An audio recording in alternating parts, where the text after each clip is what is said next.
Coffee বিশ্বব্যাপী জনপ্রিয় পানীয়ের মধ্যে অন্যতম।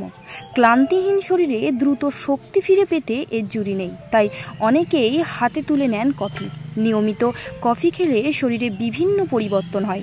কফির যেমন উপকারিতা রয়েছে, তেমন অপকারিতাও রয়েছে। কফিতে থাকা ক্লোরোজেনিক অ্যাসিড যা তাড়াতাড়ি মেদ ঝরাতে সাহায্য করে, এছাড়া নতুন করে শরীরে মেদ জমার আশঙ্কাও কমায়।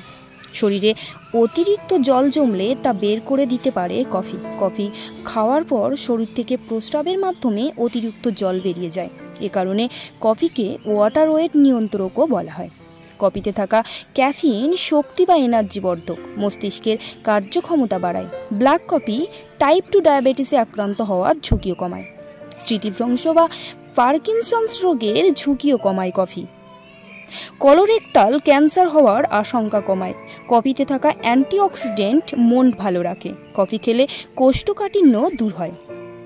কফির যতই উপকারিতা থাকুক না কেন, সারাদিনে 3 থেকে 4 কাপের বেশি খাওয়া ঠিক নয়। এতে উপকারের চেয়ে অপকারিতাই বেশি হওয়ার আশঙ্কা রয়েছে বলে মনে করেছেন পুষ্টিবিদরা। এতে করে শরীর কফির উপকারী গুণ তো পায় না, বরং কফি হয়ে ওঠে শরীরের নানা সমস্যার কারণ।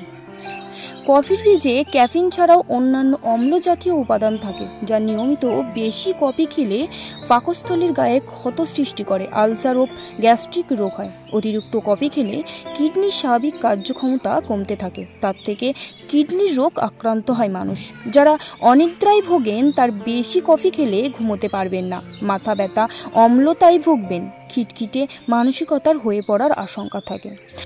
ঘন ঘন কফি খেলে হৃদরোগের ঝুঁকি বাড়ে। বিশেষজ্ঞরা বলছেন, কফি দ্রুত শরীরে চাঙ্গা ভাব ফিরিয়ে আনলেও তা মস্তিষ্কের উপর চাপ তৈরি করে।